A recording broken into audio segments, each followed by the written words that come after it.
Contract वाली बहू। नरेश की माँ अपने बेटे से मिलने दिल्ली आ रही है।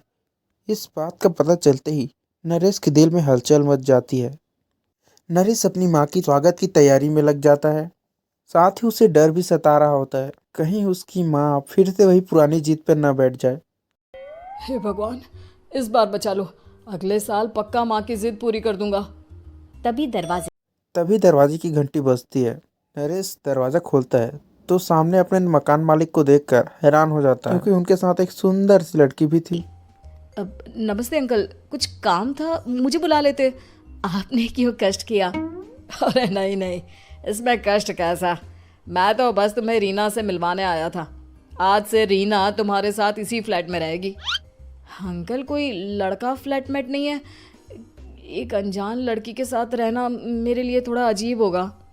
देखो नरेश, मैं तुम्हें पहले भी बता चुका हूँ कि इस फ्लैट में तुम्हें किसी ना किसी के साथ एडजस्ट करना ही होगा, या फिर तुम अकेले पूरे फ्लैट का किराया दे दो, मैं किसी को नहीं रखूंगा।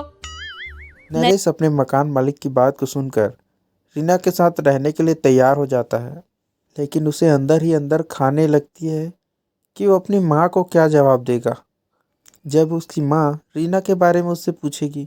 कुछ दिन बीतने लगते हैं और रीना और नरेश बहुत अच्छे दोस्त भी बन जाते हैं, पर नरेश अभी भी अपनी समस्या का समाधान नहीं ढूंढ पाया था। एक दिन नरेश बहुत परेशान होकर बैठा था, तभी रीना उससे पूछती है। क्या हुआ नरेश? तुम काफी परेशान लग रहे हो। सब ठीक तो है ना? हाँ, सब ठीक है। बस एक छोटी सी प्रॉब्लम है। वो एक्चुअली 2 दिन बाद मेरी माँ मुझसे मिलने आ रही है। अरे, तो इसमें प्रॉब्लम क्या है? ये तो खुशी की बात है। हाँ रीना, बट मेरी माँ एक जिद लेकर बैठ गई है कि मैं शादी कर लूँ, पर मैं अभी इस चीज़ के लिए तैयार नहीं हूँ। ऊपर से जब वो तुम्हें देखेगी तो 100 सवाल करेगी। क्या जवाब दूंगा? अरे, इसमें कोई टेंशन वाली बात नहीं है। मेरे पास ना इस प्रॉब्लम का सोल्यूशन है, जिससे ना तुम्हें शादी करनी पड़ेगी और ना ही तुम्हारी माँ मेरे बारे में कुछ पूछेंगी। रीना की बात सुनकर नरेश सोच में डूब जाता है। वो सोचता है कि रीना खुले ख्यालों की है, कहीं माँ को सच बता ना दे। नरेश को सोच में डूबा देखकर रीना कहती है कि अरे क्या हुआ? किस सोच में पड़ गए?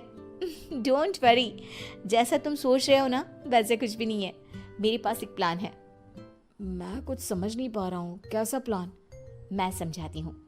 हम ना एक कॉन्ट्रैक्ट मैरिज कर लेते हैं। फिलहाल मेरे पास जॉब नहीं है, तो तुम इस रूम का किराया दे देना जब तक तुम्हारी माँ यहाँ रहेंगी, सिर्फ तब तक।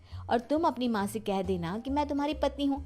इससे वो मेरे यहाँ रहने पर कोई सवाल भी नहीं करेंगी। अरे बात तुम्हारी ठीक है, पर माँ से झूठ बोलना, ना ना बाबा, मैं ये रिस्क नहीं ले सकता। कोई और आइडिया दो ना तुम। देखो, मंजूर हो तो बोलो, वरना सच बता दो, मुझे कोई प्रॉब्लम नहीं है। रीना की बात सुनकर नरेश सोच में डूब जाता है। बहुत सोचने के बाद जब उसे कोई रास्ता नहीं मिलता, रीना के बताए रास्ते पर चलने के लिए तैयार हो जाता है। वो रीना से बात करता है और अपनी माँ की पसंद नापसंद के बारे में बताता है। रीना भी नरेश की बातों को ध्यान से सुनती कि कहीं उससे कोई गलती न हो जाए। आखिर वो दिन भी आ ही जाता है जिस दिन उसकी माँ नरेश से मिलने दिल्ली आ जाती है। नरेश अपनी माँ को फ्लैट पे लेके जाता है। जैसे ही नरेश की माँ फ्लैट के अंदर जाती है, रीना तुरंत ही उसकी पैर छू लेती है। ये देखकर थोड़ा नरेश की माँ घबरा जाती है और नरेश से पूछती है। अरे बेटा नरेश, ये कौन है? माँ, ये आपकी बहू रीना है। माफ़ी चाहता हूँ, सब कुछ इतनी जल्दी में हुआ कि आपको बता ही नहीं पाया, इसलिए सोचा कि क्यों ना आपको सरप्राइज दिया जाए। अरे बेटा, मैं तो बस तेरा घर बसा हुआ देखना चाहती थी। हाँ, बहुत अरमान थे अपनी इकलौती बेटी की शादी को लेकर, लेकिन कोई बात नहीं, शायद किस्मत को यही मंजूर होगा। ये कहकर नरेश की माँ रीना को गले लगा लेती है। रीना बेटिया, मेरा बेटा ना थोड़ा नादान है, पर तुम काफ़ी समझदार लगती हो, और मैं जानती हूँ कि तुम इसका बहुत अच्छे से ध्यान रखोगी। माँ, आप चिंता मत कीजिए, मैं सब संभाल लूंगी। नरेश की माँ अपने बहू और बेटे के साथ खुशी खुशी रहने लगती है। दिन बीतने लगते हैं। नरेश की माँ और रीना की एक दूसरे के साथ घुलने मिलने लगी थी। वो सारा दिन एक दूसरे के साथ ही रहती थी। इतने दिनों से साथ रहते रहते नरेश और रीना भी एक दूसरे से प्यार करने लगते हैं। उन दोनों को इस बात का एहसास हो जाता है, फिर वे दोनों ये बात छुपा के रखते हैं। नरेश की माँ और रीना दोनों शादी के बारे में बात करने लगते हैं। रीना बिटिया, ये तो नरेश ने मुझे बिना बताए शादी कर ली, वरना मैं तो अपनी इकलौती बेटी की शादी इतनी धूमधाम से करती कि सारी दुनिया देखती रह जाती। अच्छा माँ, आप ऐसा भी क्या करती नरेश और मेरी शादी में जो दुनिया देखती रह जाती। अरे बिटिया, एक माँ के अरमान तुम अभी नहीं समझोगी। मैं तो अपनी बहू को एक रानी की तरह लेकर आती और शादी भी बिल्कुल शाही अंदाज में करती, पर मेरे तो सारे अरमान ऐसे ही रह गए।